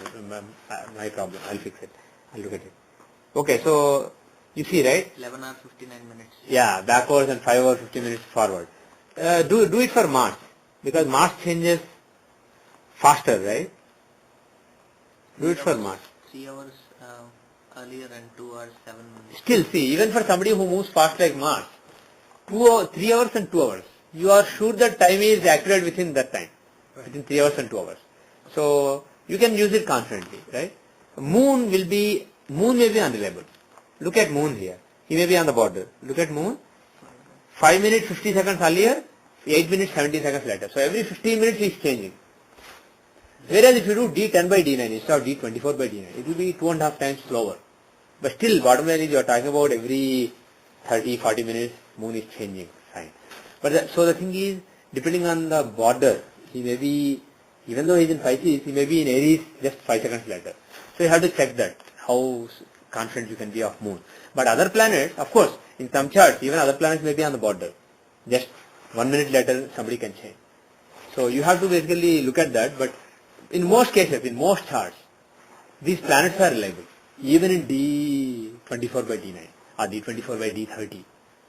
Can we Yeah. can we assume the olden times there were no 10 seconds, they were not in, so they might have used moon as a reference What? I don't get you. in old Yeah. the rishis were writing all this. Yeah. They were not able to, they never had any kind of things to calculate 25 seconds. Let's not speculate on what they had, what they did. So we can use for moon. Huh? So See, if you just have a scale, right? A measuring scale, you can measure everything. no, what I was saying, can we use moon as a reference? Moon as a reference meaning for what? Instead of lagna? Oh, I mean, you mean to say measuring the time. To see the chart. Kind of chart. See, you can, but what I am suggesting is forget about difference. Just planet where they are. See, is a planet in exalted Navamsha, Molatrikona in Navamsha, Onsa in Navamsha? What are the combinations? See, Rajtulya Navamsha, all those things are there, right? You can apply. For example, let me explain what I mean. So right now, except for the Lagna, we pretty much say that the rest of the planets are wherever they are. Yeah, planetary positions we know. So we are not talking about from moon or from Lagna. We are not taking houses in it or anything. We just say that we have a Navamsha, we know the Navamsha positions of the planets. So I'll show you an example. Let us see the ninth house of the Siddhamsha, right? The ninth house of the Siddhamsha. If you see it, who's there? The ninth house of the Siddhamsha is Aries. If you take Rajtulya Navamsha, right? If you take the Navamsha chart, Aries is Navamsha chart. Mercury is there. So there is some Mercury influence on the bachelor's education. So like this is what I am suggesting. You understand? Correct. So Mercury will still be there. So you're superimposing these DM into DN charts onto the DM chart. Onto the DM chart basically. Like the seeing Navamsha positions on Rashi that we do, right? So that I am doing basically. So Mercury kind of blessings will come to education. Mercurian blessings will come to education. Bachelor's education. Similarly, master's education, Saturnine blessings may come. So basically slow, persistent. In the case of Mercury is very fast. So in bachelor's things may be these are blessings. When you say Saturn, it's not a curse because you are talking about Saturn of Navamsha. Navamsha, all planets show blessings. So Saturn in Navamsha shows Saturnine blessings. Mercury in Navamsha shows Mercurian blessings and so on. Right? And Mars, if you see, Mars is the Yokarka in Siddhamsha, and he is exalted in the Navamsha. So, being exalted in Navamsha, Mars is a very good planet for education. We knew it earlier, but the thing is, the fact that he is exalted in Navamsha will make it even stronger. Right? So, like this, basically, you can see. For example, let's see the Trimshamsha. Let us go to Trimshamsha. And Venus in Rashi. Samsha for D24. Right. There is but let us not if we are talking about Parivartana, you are going to Navamsha as a standalone chart and trying to analyze. Then what houses do they own? What are their agendas? All that will come into picture, which we are not prepared to do. So all I am doing is influence of Navamsha planets on the Rashi chart, or strength of Rashi planets in the Navamsha chart. That's all I am doing now. Okay. See key planets in the Rashi. Are any of them particularly strong or particularly weak in the Navamsha? That is one question. Like exalted, Molatrikona, debilitated, very bad inimical sign. That is one thing. The other thing is, what are the influences coming from Navamsha into Rashi? Like what kind of blessings are coming? Now, Trimshamsha. These are basically opposite of blessings. These are curses or evils. D24, D30? Yeah, D24, D30. D24 cross D30. So D30 in D24. So if you see this, what are the, if you see here, are any planets standing out? Sun is in 8th. Yeah, Sun is in the 8th house. If you map to the Siddhamsha. Sun is in 8th house? Yeah, if you are taking the Siddhamsha Lagna as Lagna in It was a Leo. Basically on the 8th house of Siddhamsha, there is solar influence. That's what they are saying.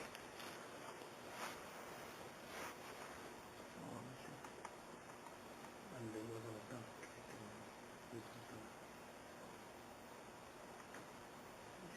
But the bottom line is this, on the 9th house. Yeah.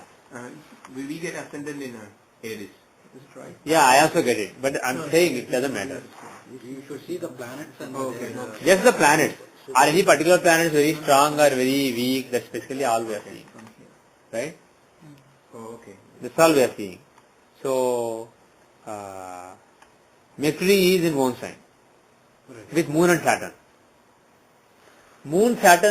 Saturn affliction is there on both Moon and Mercury. There is a Saturnian affliction on Moon and Mercury. Moon is mind, Mercury is the Buddhi, Manas and Buddhi. So we earlier, long back, for the regular Trimshamsa, what we saw is, if either Mercury or Moon are affected by Saturn or Rahu or Ketu, right, shows some misfortune, depression, etc., right? shadow, Hmm? kind of shadow. Yeah.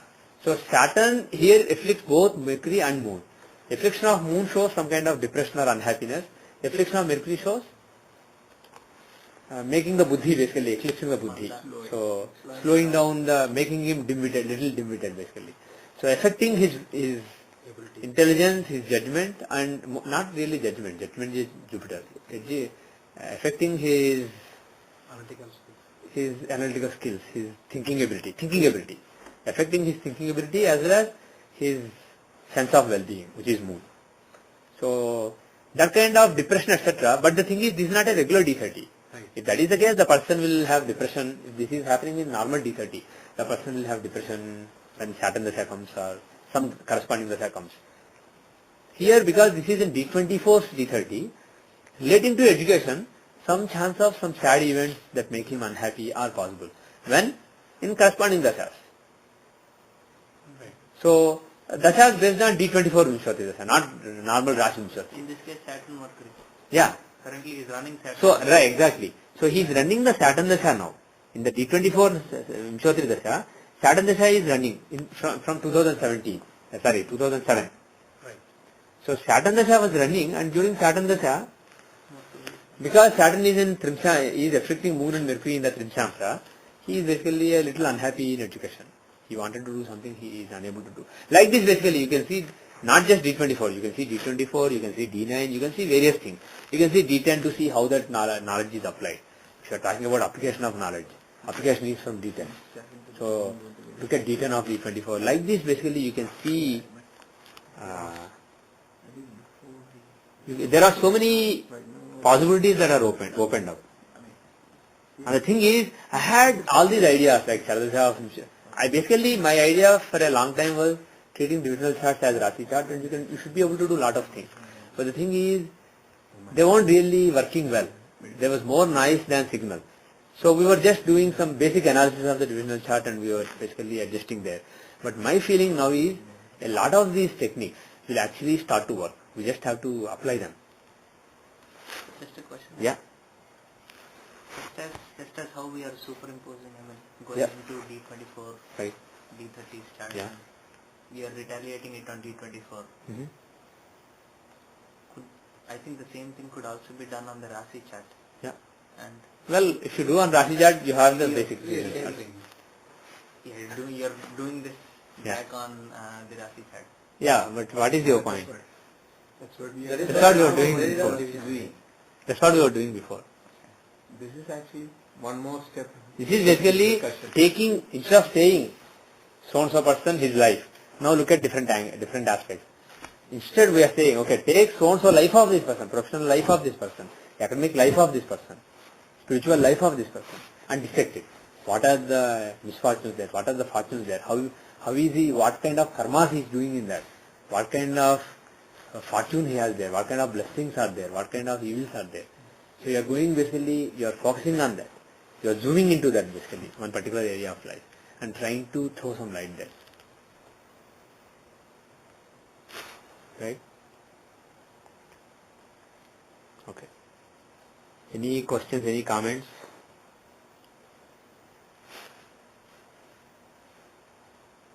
See, for example, if you see my chart, you can open author of the software. Anybody have my chart. So if you see my chart, if you see Siddhamsa Dashamsa, for example, Siddhamsa Dashamsa, basically Dashamsa is karma, the work you do. Siddhamsa is the knowledge you have. So Siddhamsa Dashamsa is work relating to knowledge, putting the knowledge you have to work. So if you see that chart, you see that there are two planets who are particularly strong. Saturn is also strong, but there are two planets who are particularly strong. Moon Jupiter. There is a Moon Jupiter yoga in the 10th, second house. We have to superimpose on the D24 Lagna is Cancer. The second house shows speech, astrology, all these things, right? So in that house, there is Moon Jupiter combination. And Moon is in one sign. What is your D24 Lagna, sir? Gemini. Yeah? So, second Lord Moon and the 10th Lord Jupiter, they are together in the Siddhamsa chart. One is in exaltation sign, one is in own sign. So basically, the second house is being strong. So some work relating to astrology is possible. Jupiter is the 10th Lord in the Siddhamsa. So some work relating to astrology is possible. And Saturn is also strong. Saturn is in own sign, in the 9th house. So, right?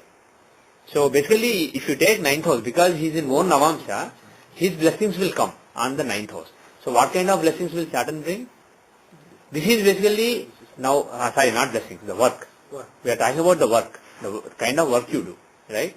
So in that, the 9th house of Dharma, the sense of Dharma, contains Saturn. So in the work, academic work that I do, work relating to knowledge that I do, the sense of Dharma is controlled by Saturn. And what Saturn will basically, he shows old, ancient, very rigid.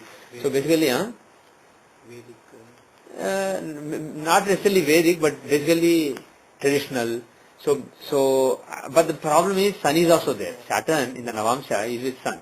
So there is a political struggle there between Sun and Saturn. But Saturn is strong. So basically there is a strong sense of stick to the discipline also. Saturn shows discipline, stick to the old things, that kind of approach. So like that basically you can see Dashamsa, Navamsa, all these various possibilities in various charts. If you see for example my Vimshamsa, Navamsa. This is good actually. Yeah. This is basically a powerful tool, except that I haven't honestly refined it that much. I worked a little with it, I found some interesting results. So that's it. It is at the beginning. Vimshamsa Navamsa of 20 cross 9. my chart. 20 cross 9. 29.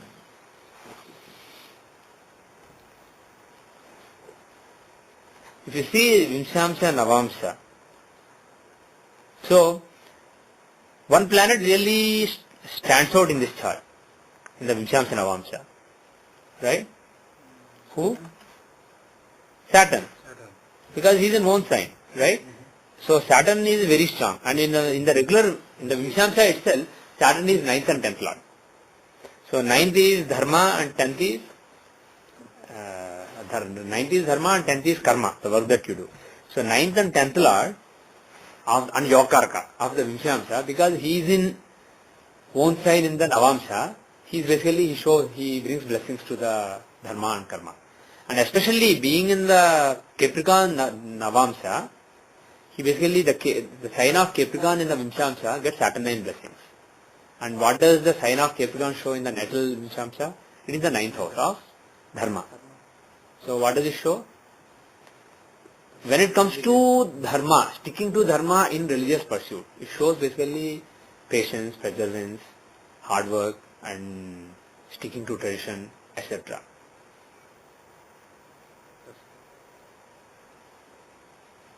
So like this basically you can see various things.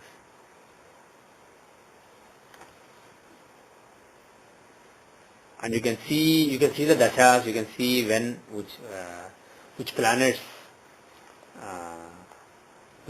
are causing some problem in Vimshamsa, or which planets are causing some blessings in Navamsa, or which planets are causing some activity in the Dashamsa. So you can see that, and you can see when the dashas come in the divisional chart, those events can happen basically. Any other questions? Any other comments? Okay, so with that we will end the class today. This is the United States. Right. Yeah, I haven't even seen any transit correlations with these subdivisional charts. But the divisional charts, especially when you see Charadasha, you can correlate with the transits. I have given a lot of examples in the Yahoo groups. And we will try to do some examples here also.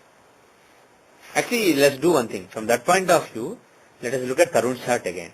Go to D24. What is the Charadasha? Scorpio, right? The Charadasha running is Scorpio till 2016.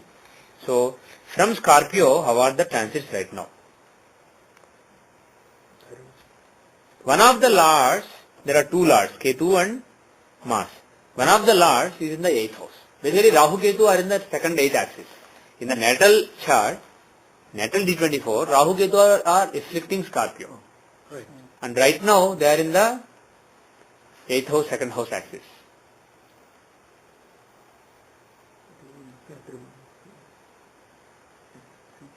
Constantia? D24? Yeah, no. Just look at Rashi are transits.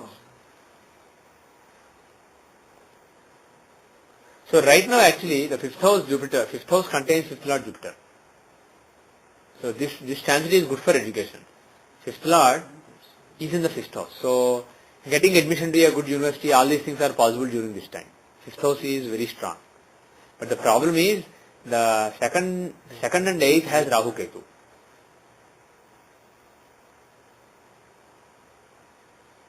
No, I'm just making a chart for today. That's it. You just make charts for the transit time and see the planetary positions from the Charadasha sign, taking as Lagna. The basic rules are the Dasha sign is important. Who's transiting in the Dasha sign and how is the Dasha sign's Lord transiting? And secondly, the relevant house. For example, in the examples that we saw, right, when the Lagna Lord and 5th Lord were transiting in the 5th house, there was a promotion. When the 5th Lord was, Lagna Lord was in the 8th house with Rahu, there was a layoff, things like that. When the 7th Lord from Dasha sign was exalted, marriage. When Lagna Lord was in the 7th house, there was marriage, like that. So we are seeing Scorpio's... Scorpio Charadasha. Scorpio Charadasha. D24 Charadasha of Scorpio. And you make a transit chart for today and you Today and see the Rashi position, physical position. And you're considering Scorpio as Lagna, that's it. Okay. And the key is, if a particular house from Scorpio is very strong in the transit, like its Lord is transiting it or aspecting it in transit, then that house can be triggered. Assuming the chart, natal chart also has potential for that kind of event. And secondly, Scorpio's Lord, where he is transiting, is also important. So these are the two things. Apart from it, there are so many other rules Parasara gave, but these are the basic rules. So, based on it, right now, Jupiter is transiting in own sign, in the 5th house, 5th Lord in 5th. So it shows recognition. So some kind of academic distinction is possible during this time. During this Jupiter transit, academic distinction. How does the 5th Lord in from Scorpio, from Scorpio. Jupiter is in Pisces right now. Okay. So this is a good transit. Yes. So he shows basically some recognition, some academic distinction, those things are possible, some fame, 5th Lord in the 5th. So this is a good transit. Just because he is the 5th Lord in the 5th or because he is also the 5th Lord in the case of the Siddham? In the natal chart also he is 5th Lord and he is a good planet. That makes it even better. So that is one thing. But the thing is, the Lagna Lord Ketu is in the 8th house. So when Lagna Lord is in the 8th house, shows some setbacks and some changes. It can show also end of education, like or one break in the education. So that kind of things are possible based on that. So what we want to see is when good things happen to him, at the time the chances have to be good. So Lagna, when Rahu and Ketu are transiting in Scorpio and Taurus, is it a good transit? Lagna Lord transiting in the 7th house in debility. It's not really a great transit. Moreover, in the natal chart, Rahu and Ketu are affecting Scorpio. Right. So, especially Rahu is affecting Scorpio. Ketu is Lord. He is not affecting. Rahu is affecting Scorpio. So, when Rahu transits Scorpio, that period is not a great period for him, which is going to happen soon. But the thing is, Once Rahu leaves Scorpio and goes to Libra, then Rahu is no longer affecting Scorpio, that's a Dasha sign, and Ketu, he is in the 6th house. That is a good transit. For Ketu to be in the 6th house is a good transit. Malefic planet, a natural malefic planet, in the 6th house is good. And so, and the Lagna Lord in 6th is always good, if he is a natural malefic. Lagna Lord in 6th is a very good transit. And moreover, at the same time, Jupiter will be in Taurus. So he will be aspecting Lagna. 5th Lord will be aspecting Lagna. So my feeling is, when Ketu transits Aries and Jupiter transits Taurus, some good events will happen in his education, in his academic life. Few months. Huh? Not now. It is, we are talking about end of 2012, 2013, that time frame. So that is a good, really good time period. Okay? Currently his Mars is, the other Lagna Lord Mars is exalted. Yeah. Right now time is good actually. This is a good time for In the 6th house. some kind of distinction in education. Because of Jupiter. Yeah. Okay. Any other comments? Any questions? And just to make a point, if you make Charadasha of D10, Libra Dasha runs from 2018 to 2027. Right? Libra Dasha. Libra is the 10th house of career. Its Lord is Yokaraka. So it is a very good Dasha for him. 2018 to 2027 is a very good time for him. Right? Yes. And at the same time, if you remember, Venus Dasha was running based on D10 Jyothishya Dasha. Right? So, 2018 August Venus Dasha will start. And 2018 August only Libra Dasha starts. So, from 2018 something will happen. There will be suddenly some good period will start in his career. He may, for some reason or the other, his education may drag on and he may join job then also. I will not be surprised. If he starts, if he maybe works a little bit and then goes back to masters and then studies for a year and a half and then changes line, then studies another 4-5 years. All these possibilities are there. I will not be surprised. But the bottom line is, tell him this basically, or his parents this. Do whatever experiments you want to do. Feel free to do experiments with the education. Because after 2018, his career is almost guaranteed to be very, very good, very successful. He will have very good career from 2018 itself. It will start with the first Antardasha itself, very likely. So 2018 and maximum 2019, 2020. So he'll have very good career. So do whatever experiments you want to do and prepare yourself. Position yourself for that good dasha. Okay, that period will be awesome for his career.